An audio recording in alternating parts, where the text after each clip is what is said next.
Howdy, folks. I'm Christian Washington with Run, Lift, Perform. Today, my guest is Pat Choi with Sierra 7. I'm not going to bore you guys with my intro. Pat, let's get into it. Hey, I'm Pat, founder of Sierra 7. We're a private security training and consulting firm. We really focus on law enforcement and military training. So it kind of goes back to back. So military training style for law enforcement and then more law enforcement style training for military. So we get that interoperability, especially now where we have a lot more domestic threats. Pat's one of my very good best friends, and we met back in 2019 in Afghanistan. Pat, can you tell our small audience how we got together? So when my unit deployed, we were with 48th Infantry Brigade as a Georgia Army National Guard unit. And we were specifically the recon platoon. So I was the sniper section leader. So we got absorbed to another battalion where we were helping the uplift mission, which is just infantry units that are attached to special operations to help bolster their, whether it's for base defense or whatever operational need. So we were luckily enough attached to with Christian's group, and that's when we met. And we have a lot of helmet cam footage and a lot of stories where we were on in a lot of action together. And I have a couple of shirtless pics of him, on the rooftop with me, doing some, doing the Lord's work in Afghanistan. Absolutely. I won't be super candid. I've seen Pat here end a lot of bad dudes at distance, and with proficiency. And having, being a Green Beret and having infantry there as augmentation to the ODA, that was my first interaction with things like that. And I was so heavily impressed, not just with Pat, but all of the Bravo Fours, all of the Army snipers and soldiers that were attached to us. It went to show that proficiency and success in combat is truly mastery of the basics, and going through my pipeline, they always tell you like special forces is just mastery of the basics. There's really nothing special about it besides the fact that you can do the basics very well. I saw you guys exercise extreme proficiency in the combat environment, and it was impressive to say the very least. So, Pat, just a small segue. Can you talk about Sierra 7 and what you do now? So right now, my full-time job is actually I'm an investigator for a law enforcement agency near Metro Atlanta. We do a lot of high-profile cases, but that really helps fund my passion right now, which is going to be training and providing security for the local community. And that's what Sierra 7 is what we do is we take a lot of military style training and not really make law enforcement militarized, but there's a lot of lessons learned that we, through Iraq, Afghanistan, Africa, where it could tie into law enforcement to make them better. Instead of making everyone afraid of militarized style training, we actually try to enhance our law enforcement to become better, more proficient. The best way to think about it is in the military, we train 99 days for that 1 day of operation. But in policing, we train 1 day for 99 days of operation. And I think the best way to fix that is through training. I couldn't agree more, man. There's not enough emphasis and focus in my current arena in strength and conditioning and your current arena in tactics on the folks that use it every single day is the patrol officer. And a lot of folks would think that their 7 would focus on like a SWAT team or an SRT of some form because those are the guys that are going to be handling business. But as a police officer that the patrol officer is there first, and oftentimes you're really hanging it out there before anybody else shows up. And SWAT, they're on call, so they got to get their stuff. They got to show up. They got to go to the scene. They got to go to the outer cordon, gain situational awareness before they can be effective at all. So it's really up to the patrol officer. I really like your focus on the citizenship as well because I think more and more today, folks are realizing the reality of a police response. So if you have something that you would like the police to show up for, you're in fear of your life and you're in danger. Unless you have the skills to survive the oftentimes lengthy response time, that could be the death of you. So I like the mission, man.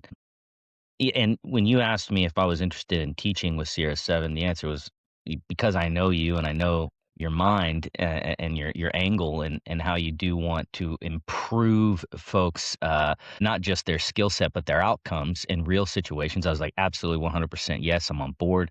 So I came on board with CR7 as a special tactics instructor and just leveraging a background with the Defense Intelligence Agency as a global security officer and an instructor with the State Department's mobile security deployments. And, it's one of those things that I've been teaching special agents and special operations for so long. The most receptive audience, however, seems to be the citizenship, and folks trying to protect themselves. If you wanna speak to that, Pat. Yeah, I think the best analogy that I use is, if you've ever flown on a plane and you actually took the time to actually read like a little pamphlet, when you put the oxygen mask on, that you have to put yours on first before you put on your child. And people outside looking in will be like, "No, I care about my children. I want to protect them first." Like, no, if you can't protect yourself or help yourself at all, then you can't. You're a liability at that point. The child can't protect themselves. So I think with the citizenship, with the regular patrol officers, where you have people who want to protect themselves, it's almost like a ripple effect. The better you protect yourself, the better you can protect other people around you. It's like we're a communal society where our actions will always have some sort of effect against someone else, whether it's good or bad. So if you are protecting yourself against a potential robber, active shooter threat, or even just being prepared for like someone choking for CPR, your preparedness will help someone else. And in turn, maybe affect other people around who sees you and say, oh, this individual was able to be prepared to, whether it's CPR, Heimlich, or even active shooter response, then that's more the extreme. It will actually, I think, in turn, help everyone as a society, especially now when we're such a divided nation, where I think the shared common goal should be to protect ourselves, protect our neighbors.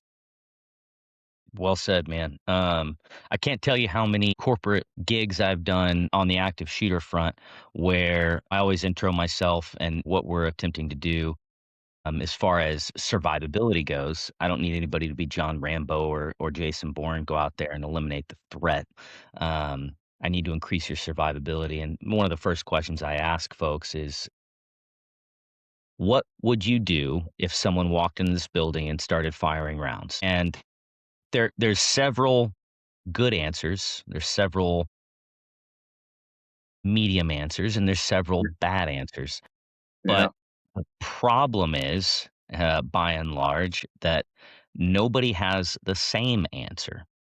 And that is one of the things where I think your company and training comes into play because you can all be doing a decent but not great response to an active shooter.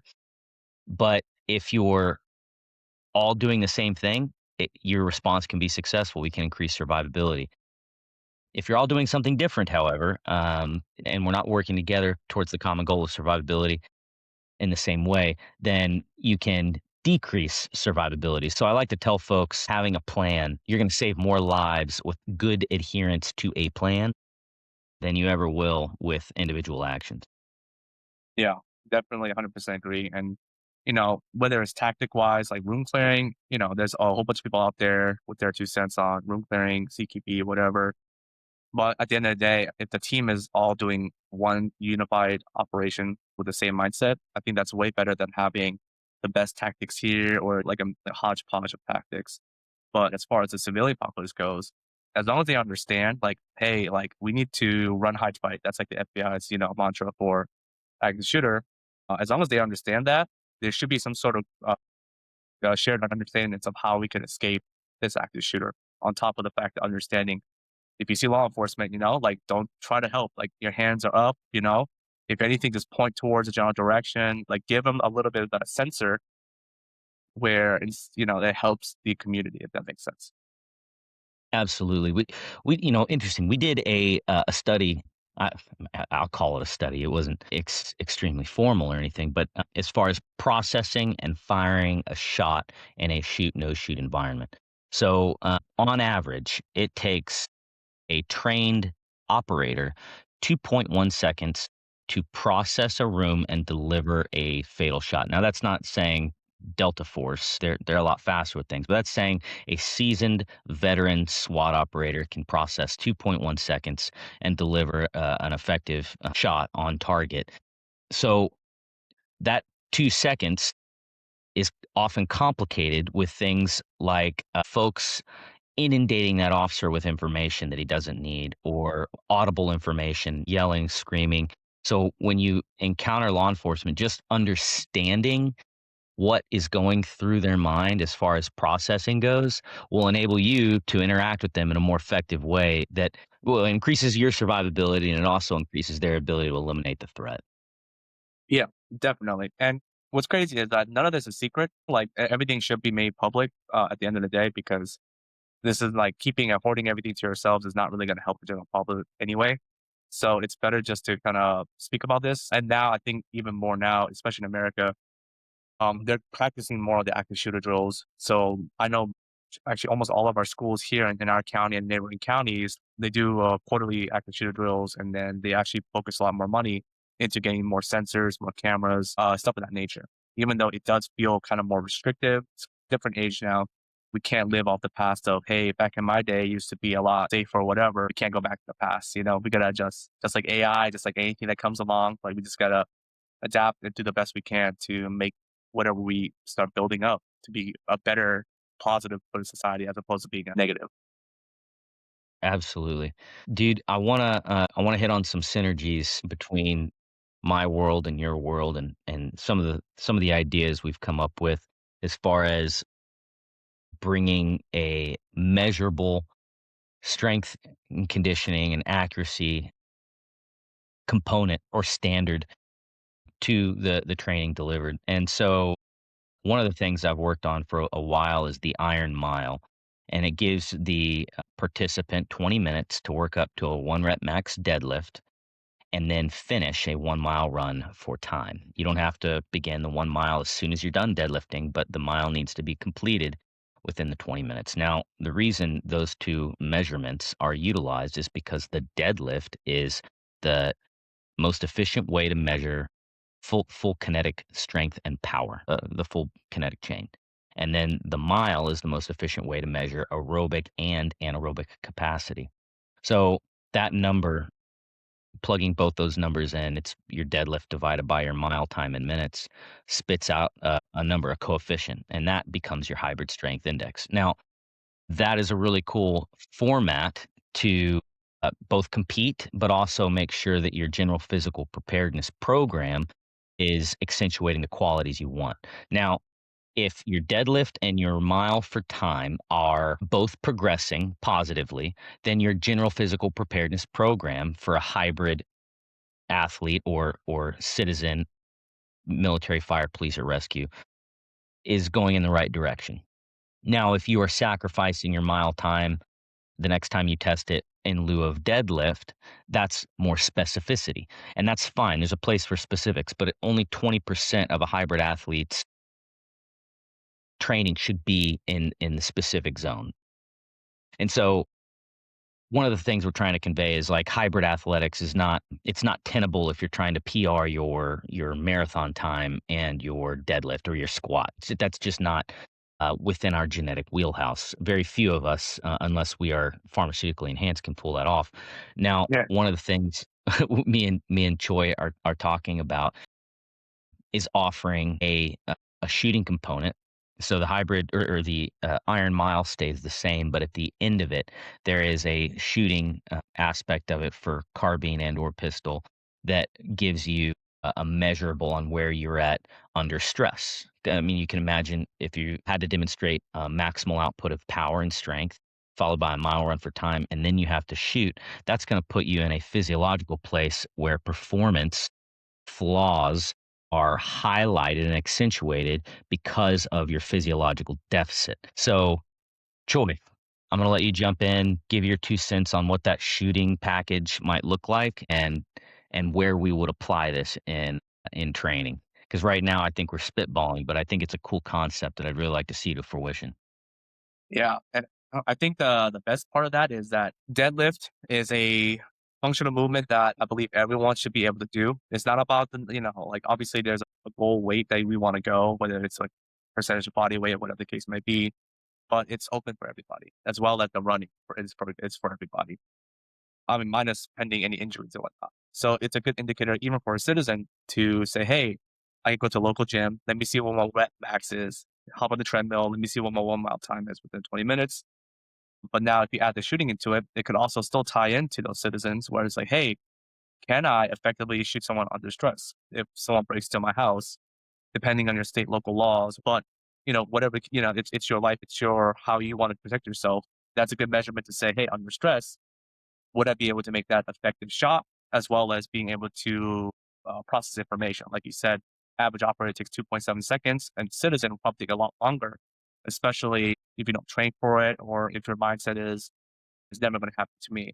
So it really ties into the citizens as well, but also for law enforcement, where you're in a car a long, long time, and then all of a sudden, within a split second, you have to jump out of the car, use your kinetic chain muscle to push yourself up forward, and then now you're using your aerobic to chase after the suspect or whatever the case may be, hopping the fence, and then I think the longest I ever chased somebody was like maybe a quarter of a mile up, and that's a long trek, and I just a guess, jumping through fences and stuff. But even after that, once you make contact with the suspect, your gun comes out no matter what. Your gun should always come out, whether you're turning a corner. So any time you lose sight of the suspect or the suspect's within, some sort of contact range, your gun comes out and you're challenging him, right? So now we're doing everything that the Iron Mile is doing, minus the shooting, unless he or she presents a threat. So it's a really good indicator for, especially for law enforcement, whether you're patrol or SWAT, to assess yourself at that. And that's like a long way of saying, like, yeah, that's all. It's a great idea. Well, dude, I'm glad you liked it because our strength and conditioning, component that forms the foundation of tactical success. Everyone can agree on that. And our competitive shooting or shooting proficiency are very siloed things, and very seldom is there something that combines the two in an effective way to measure progress. And what we're proposing here is, it would be a great competition format. I think it'd be awesome, but it's also an indicator, a benchmark on whether or not you're moving in the right direction for your training, your position, your job, your life. I often there's an Australian comedian that comes to mind. I can't remember his name. Maybe it's Jeff Dunham, something like that. But he did a stand up where he was basically making fun of Second Amendment gun owner folks in the United States. And someone did break into his house, and he's talking about it. And an American in his skit asked him, where was your firearm? Why didn't you just shoot the home intruder? And he goes, well, I was in the bathroom with a towel on my waist, and I wasn't wearing my holster. And Mhm. everyone laughs, and he, it's like he's basically just poking fun at Americans. But it brings a good point. I don't carry my firearm in the appendix on me in my home. If there was a home intruder, 9 times out of 10, I'm not gonna be right next to my firearm, and I'm gonna have to fight to get there, or maybe I'm not able to get to that firearm, and I'm gonna have to be in a physical altercation for my life or my family's life. And so, I think we need to unsilo these 2 things, and we need to combine them in a way where people understand that strength and conditioning is the foundation. That is the foundation of tactical success, your safety, your ability to protect your family. We need to build on that. We need to build skills and proficiency and the tools we have to protect ourselves. And in this case, it's a firearm. Big fan of what we've collaborated with so far, and I think we can do some damn good things with it. So, can you tell me? Sierra Seven does a lot. You guys have a very broad spectrum of offerings. What are you most passionate about at Sierra Seven? So, well, it's a very interesting question because I'm very most passionate about training. So I actually focus heavily on training. However, we also have other members in the team who are more passionate about private security and as well as consulting. So we kind of branch, divide and conquer. So I hyperfixate on the training, where I actually just came back from the Republic of Korea, and I did a conference with the Korean National Police, and there's SWAT unit was the SOU right here, the shirt they gave me. And just kind of cooperating on how we could improve their policing as well as their training. So that's my passion. However, the rest of the team, they have their own passions where they want to focus on private security. I think our project right now is going to local churches to help them either get them CPR certified, AD certified, and then also helping them improve their active shooter preparedness or disaster response. And it could be like a blackout. How do you respond to a blackout? Because at the end of the day, your congregation will feel a lot more safe and better if they know that their leaders are prepared. So, like I said, we have a lot of different projects going on, but my personal passion is to train and really build this bridge where people are so afraid of militarized training or, I remember when SWAT started getting the MRAPs, and they're like, oh man, they're getting tanks and stuff, but in reality, it's a defensive vehicle. It's nothing about it is offensive except if you run someone over, which is no different than a regular car. But it's just everyone's so fixated on that. However, when we're fighting the cartels, when we're fighting gang activity now, they're better equipped than most of us now with firearms, with switches, anything that you could augment. So why do we have to be at such a disadvantage? We're always reacting as opposed to being proactive. So training is my biggest passion because I want us to be better. Because if the police are better, the citizens are safer, and that's just that's a fact. Yeah, absolutely. An incident comes to mind, and it was like the L.A. bank heist where the Hmm. robbers had Yeah. automatic weapons. I think they had like an AR platform, and they had homemade body armor. And I can't remember how long the firefight lasted. It was like 48 minutes. They're slugging it out with the police in the Yeah. streets, and it's because police were only equipped with small arms, ball ammo, and pistols. So Hmm. nobody really had a patrol rifle at that time, and they went and raided the nearby. It was either a pawn shop or gun store Yeah. for rifles to take the suspects down. Interesting. Yep. Yeah, the Bearcats and the armored personnel carriers that the police have. The reason they have those things is because oftentimes they're coming into a situation with a barricaded shooter. And what's so dangerous about a barricaded shooter is they know their environment. They know exactly where to position themselves to put effective rounds on their driveway or Hmm. on the high speed avenue of approach where you're going to go to gain access to that home and eliminate the threat. So definitely necessary for the police, law enforcement entities to have those tools. Okay, so one thing I want to talk about is we're going to do a range day. Either you're going to come up here, I'm going to go down there. I have access to Coleman's Creek over here, and we have like 1,000-meter range, and along with like pistol and carbine base. And what I would really like to do is pick your brain, because I'm not a long gunner, I'm not a sniper, you are. I would like to pick your brain on the most effective means of increasing applicable accuracy with my carbine and at what distance I can expect to do so. I've always had in my mind with like anything not match grade ammunition, I need to be able to engage accurately at 300 yards quickly. What's your take on that? How would you approach this problem set? And because I think a lot of our folks probably have a platform at home they'd like to get better at some form of distances that extend past 50 yards. Yeah. And that's a really common question that we get asked a lot. And I think the best way to explain it is just like your run the forum program, it's progression.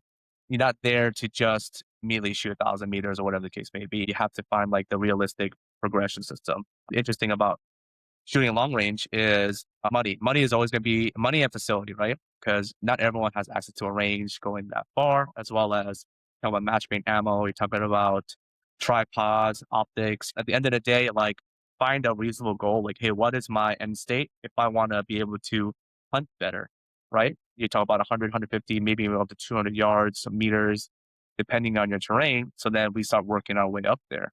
What caliber am I going to use? If I'm going to use a 30-06, let's start rebuilding our data sheet, right? Then back in the day, I'm sure you've heard dope in previous engagement, but now it's just ballistic data, right? We're just talking about at these atmospherics, at this range, at this caliber, this temperature, like, can I make the most effective first round probability hit shot?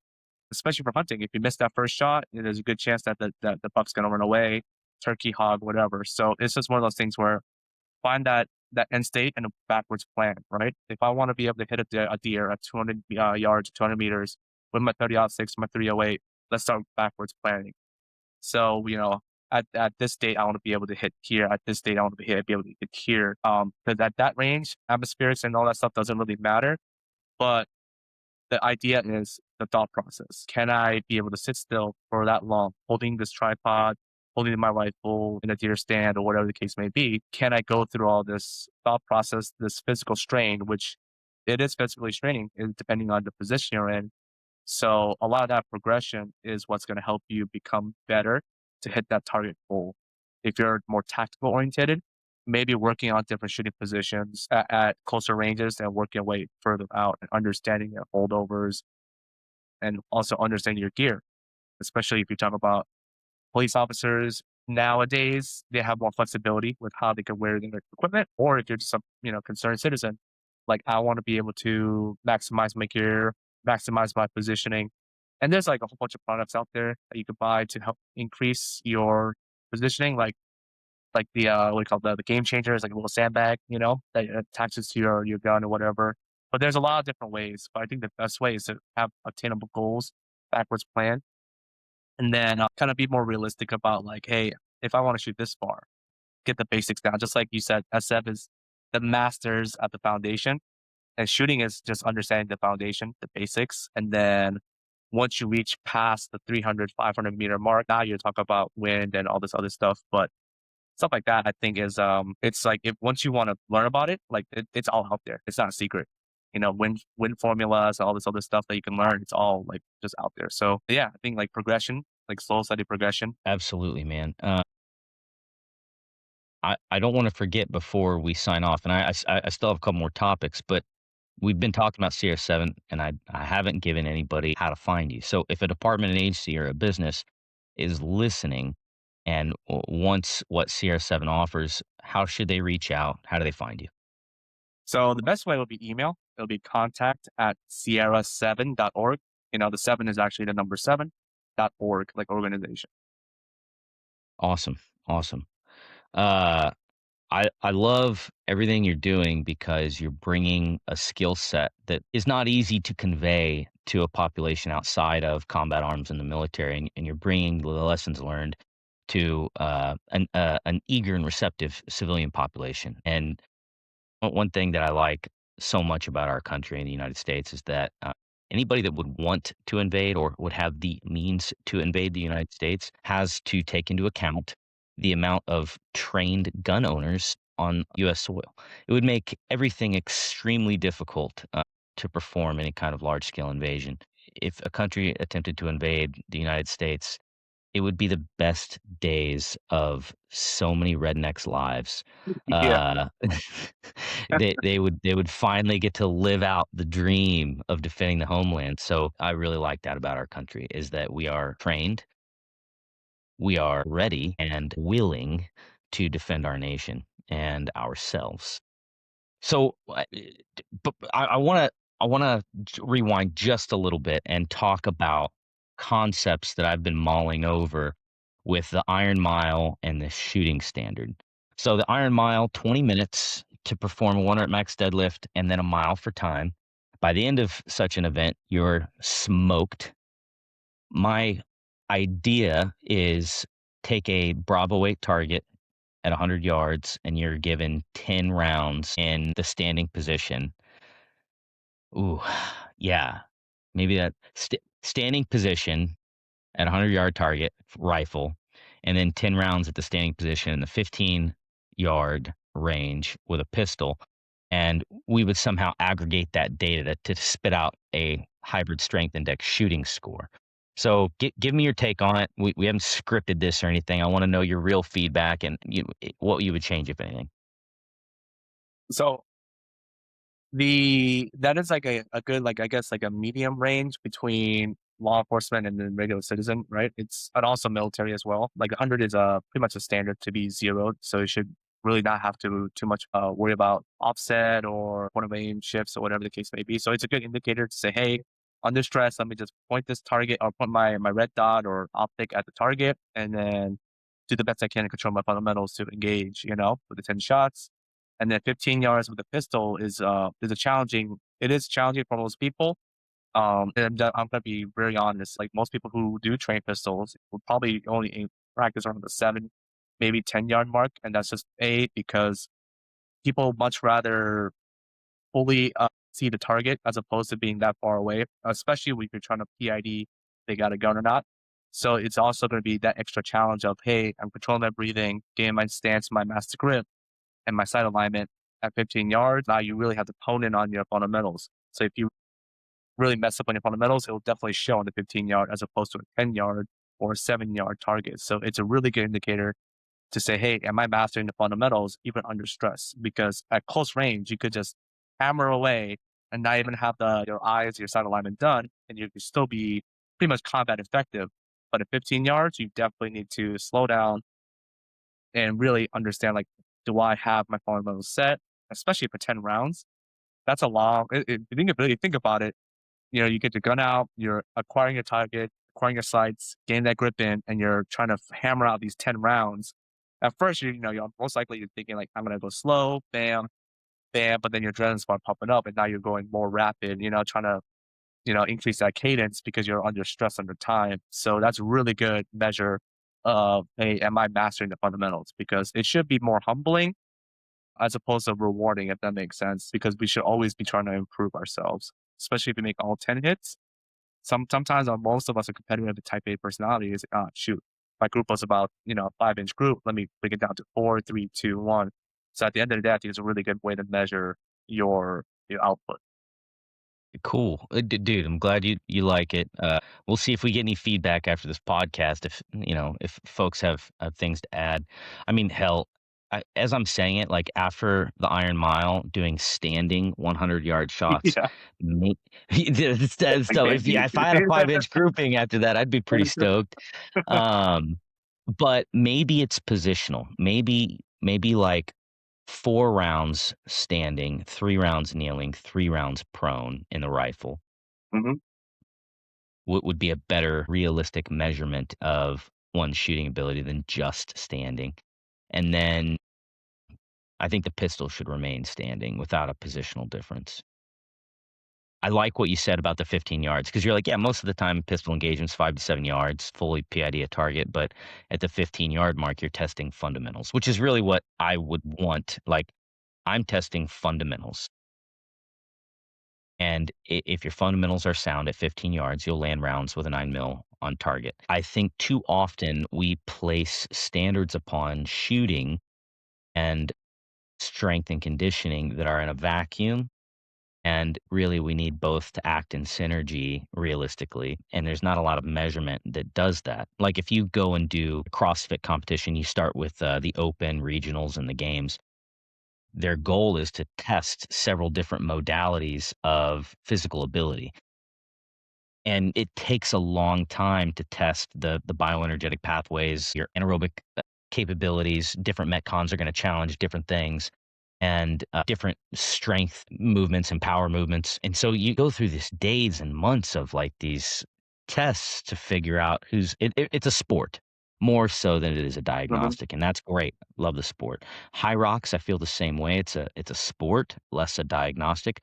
I want to offer a competition format and a diagnostic that enables folks to put a number and a metric on where their training is taking them and if it's going in the direction they want.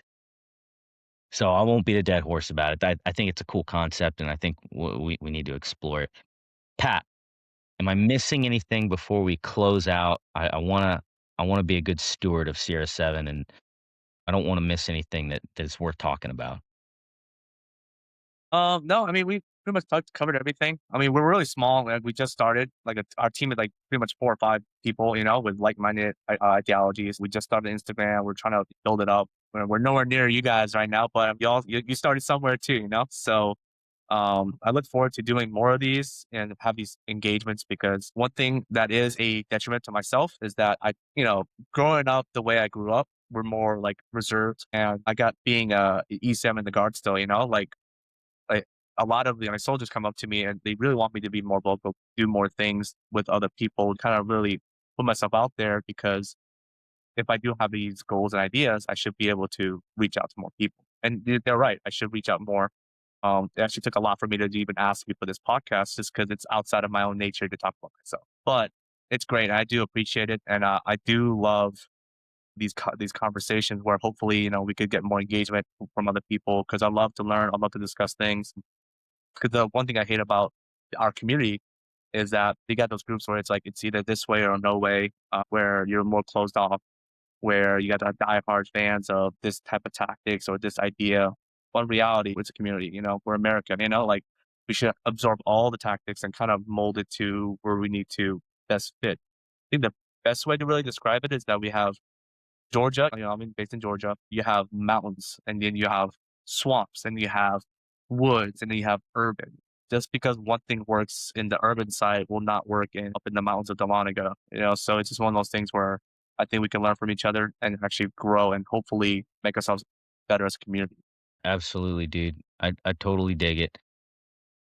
That's why I'm a part of it, not only because I saw you schwack a lot of bad dudes in Afghanistan, but because you're building something with longevity and with people's best interest in heart and mind. So Pat and I met behind the gun overseas, and he's what I call a lifelong friend and somebody I put my trust into both in training and on the family side, spiritual side. Pat's wonderful people. If you need training, you want the real thing. You want somebody that's going to take a very poignant and focused approach on the variables you're trying to address, both in security, safety, and your skills in self defense. Then please reach out to Sierra Seven. Go find them. Can you give that email one more time, Pat? Yeah, it's contact at Sierra, SIERRA, the number 7.org. So contact at Sierra7.org. Awesome, brother. And we'll put that in the description as well. Looking forward to doing more business, man. I look forward to getting out there and training with you. We'll sign off here. Pat Choi with Sierra 7. Thanks for joining us, man. Thanks for having me.